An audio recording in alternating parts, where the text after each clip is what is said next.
Assalamualaikum warahmatullahi wabarakatuh. Bertemu lagi dengan saya, Windy Asmiana, CGP Angkatan 4, SMP Negeri 3 Tarakan, Kalimantan Utara.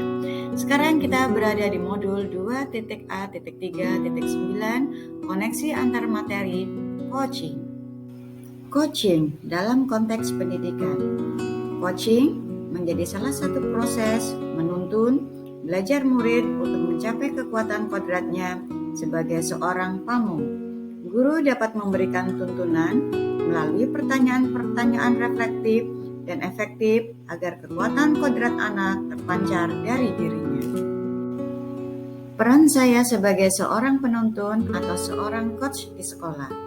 Sebagai seorang penuntun atau coach di sekolah, saya memiliki peranan yang sangat penting untuk dapat menjadi penuntun murid agar tumbuh dan berkembang sesuai dengan kodratnya. Dalam menuntun murid, saya harus melakukan komunikasi yang memberdayakan, karena pada dasarnya, setiap murid memiliki potensi untuk melewati hambatan yang ia alami. Dalam melakukan komunikasi yang memberdayakan atau disebut dengan coaching, saya menggunakan model Tirta dengan paradigma arti. Coaching dengan model Tirta terdiri dari tujuan, identifikasi, rencana aksi, dan tanggung jawab. Arti dalam paradigma pendampingan coaching sistem AMO. 1. Apresiasi. Dalam proses coaching, seorang coach memposisikan coach sebagai mitra dan menghormati setiap apa yang dikomunikasikan, memberikan tanggapan positif dari apa yang disampaikan. Apresiasi merupakan nilai yang terkandung dalam komunikasi yang memberdayakan. 2. Rencana. Setiap proses pendidikan yang kita rancang pastilah bertujuan untuk mencapai sesuatu.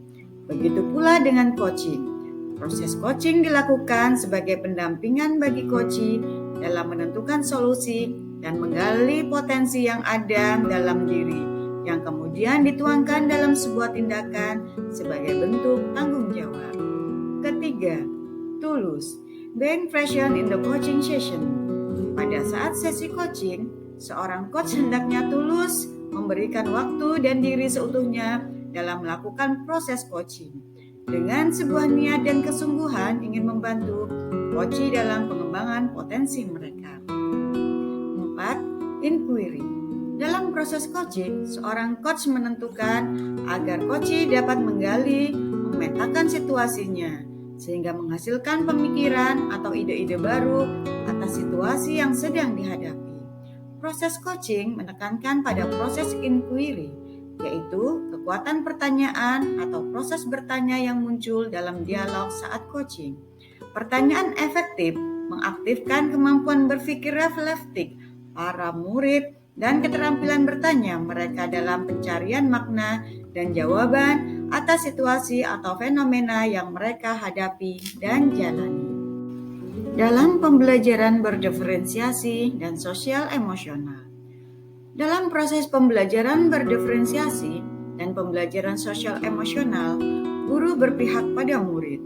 Hal ini dikarenakan guru berusaha seoptimal mungkin untuk memenuhi kebutuhan belajar murid dengan melakukan diferensiasi konten, proses, maupun produk, dengan mempertimbangkan aspek kesiapan belajar murid, minat murid, atau profil belajar murid.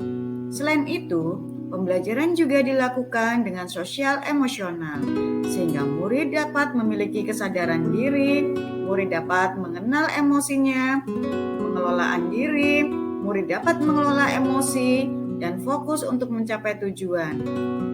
Murid memiliki kesadaran sosial, sehingga murid memiliki keterampilan berempati, keterampilan berelaksi, sehingga murid dapat kerjasama dan resolusi konflik, serta murid dapat mengambil keputusan yang bertanggung jawab. Dalam perjalanannya, murid akan menghadapi hambatan, sehingga guru harus menjadi coach untuk menggali potensi yang ada pada murid, sehingga murid dapat melewati hambatan tersebut. Murid akan tumbuh dan berkembang dengan optimal dengan pelayanan pembelajaran secara berdiferensiasi dan pembelajaran sosial emosional dan dibimbing dengan cara coaching. Demikian koneksi antar materi tentang coaching. Terima kasih.